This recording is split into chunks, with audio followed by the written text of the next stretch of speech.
Hey teman-teman, selamat datang di podcast kita kali ini. Gue bakal cerita pengalaman pribadi yang sampai sekarang masih bikin gue merinding. Kalau diingat, ini bukan cuma sekadar cerita horor biasa, tapi lebih ke kejadian aneh yang sulit dijelaskan secara logika. Pernah kepikiran nggak kalau lo bisa tiba-tiba masuk ke dunia lain? Cuma karena berjalan di hutan saat maghrib? Gue dulu juga nggak percaya sama hal-hal kayak gini. Tapi setelah ngalamin sendiri, gue sadar kalau dunia ini lebih luas dari yang kita kira. Oke?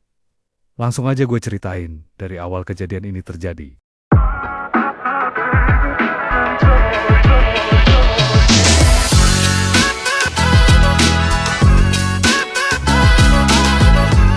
Kampung ini lokasinya agak jauh dari kota. Masih banyak hutan dan kebun luas. Udara di sana sejuk, suasana tenang, tapi juga punya aura misterius, apalagi kalau udah masuk waktu maghrib.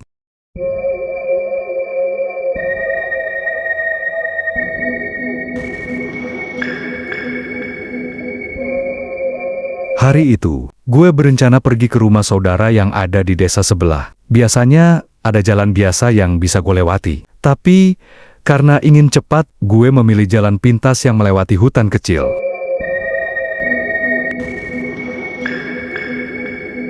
Sebelum berangkat, nenek gue sempat ngasih peringatan, jangan lewat hutan. Kalau udah maghrib, banyak yang gak kasat mata. Gue cuman ketawa kecil dan bilang, nenek ini percaya, mitos banget sih.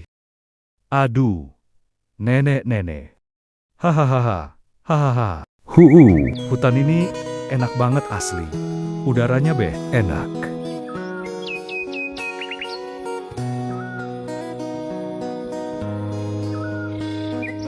Tanpa pikir panjang, gue tetap masuk ke dalam hutan. Meskipun langit udah mulai gelap, awalnya semua terasa biasa saja. Tapi itu cuma sementara. Tanda-tanda keanehan mulai terjadi. Gue berjalan santai, menikmati suara jangkrik dan burung-burung yang mulai kembali ke sarang. Tapi beberapa menit kemudian, semuanya mendadak hening. Nggak ada lagi suara jangkrik, nggak ada suara burung, nggak ada angin yang berhembus. Gue mulai merasa aneh, tapi gue coba berpikir positif. Mungkin cuma perasaan gue aja, pikir gue. Tapi makin jauh gue berjalan, semakin banyak kejanggalan yang gue rasakan. Jalan setapak mulai menghilang. Gue yakin tadi ada jalan kecil yang bisa dilewati. Tapi sekarang tanahnya seperti belum pernah diinjak manusia. Seperti gue masuk ke tempat yang belum pernah dijelajahi. Udara berubah jadi lebih dingin, padahal seharusnya masih terasa hangat karena ini belum terlalu malam. Tapi ini beda. Dingin yang gue rasakan lebih menusuk. Seperti ada sesuatu yang membuat suasana jadi lebih berat. Perasaan diawasi gue. Mulai merasa seperti ada yang mengawasi dari kejauhan. Setiap langkah yang gue ambil, ada perasaan aneh seperti seseorang atau sesuatu mengikuti gue dari belakang.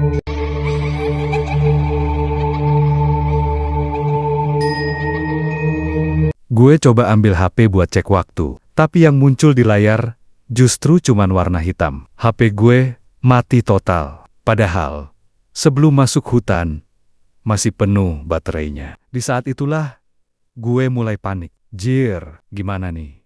Jadi ngeri gue. Gue memutuskan untuk berjalan lebih cepat, berharap bisa segera keluar dari hutan. Tapi anehnya, semakin gue berjalan, semakin gue merasa tersesat. Seperti ada yang menarik gue lebih dalam ke dalam hutan. Duh, gimana nih? Kok gue gak sampai ya?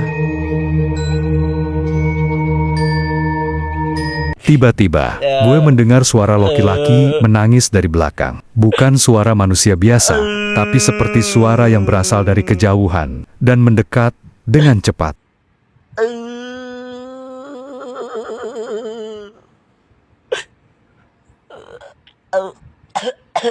Gue langsung berhenti, menahan napas, mencoba untuk tidak panik.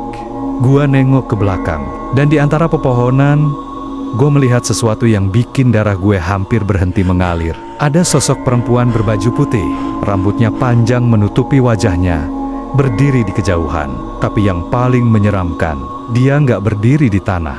Dia melayang sedikit di atas tanah, dan tubuhnya seakan bergetar dengan cara yang enggak natural. Gue langsung berbalik dan lari sekencang-kencangnya. Tapi anehnya, semakin gue lari, semakin banyak sosok bayangan yang muncul di antara pepohonan. Mereka nggak bergerak, cuman diam.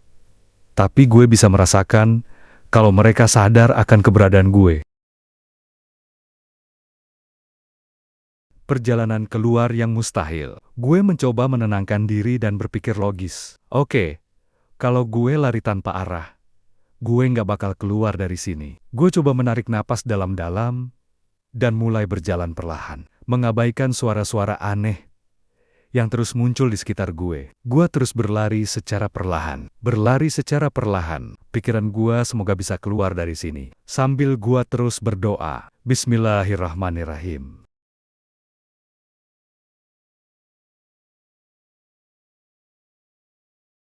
Gue udah gak bisa mikir lagi.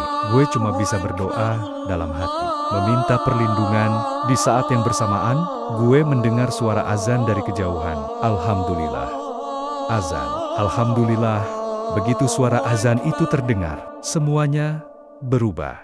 Udara yang dingin mulai menghangat. Suara hutan kembali muncul, dan yang paling penting, semua sosok yang tadi ada di sekitar gue menghilang. Alhamdulillah. Setelah azan gak merasa lega, gue jadi semakin tenang. Semoga hari yang panjang ini cepet berakhir. Oke, lah kalau gitu, gue hanya harus terus berjalan.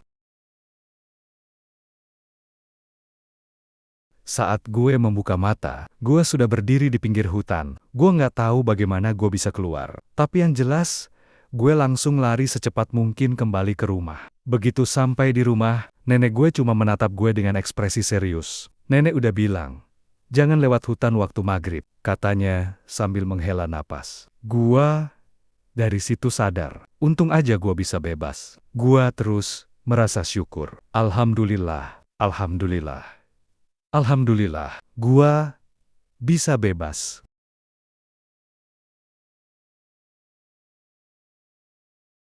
Sampai sekarang, gue masih nggak bisa menjelaskan apa yang sebenarnya terjadi malam itu. Apakah gue benar-benar masuk ke dimensi lain, atau ada makhluk tak kasat mata yang sengaja menyesatkan gue? Yang jelas, kejadian itu membuat gue sadar satu hal. Jangan pernah menyepelekan mitos atau kepercayaan lokal. Kadang, ada hal-hal yang memang gak bisa dijelaskan dengan logika. Dan lebih baik kita menghormati aturan yang sudah ada. Jadi, kalau kalian berada di tempat yang belum kalian kenal, apalagi di hutan saat maghrib, lebih baik cari jalan lain. Karena siapa tahu, yang kalian temui di dalam hutan bukan hanya pepohonan.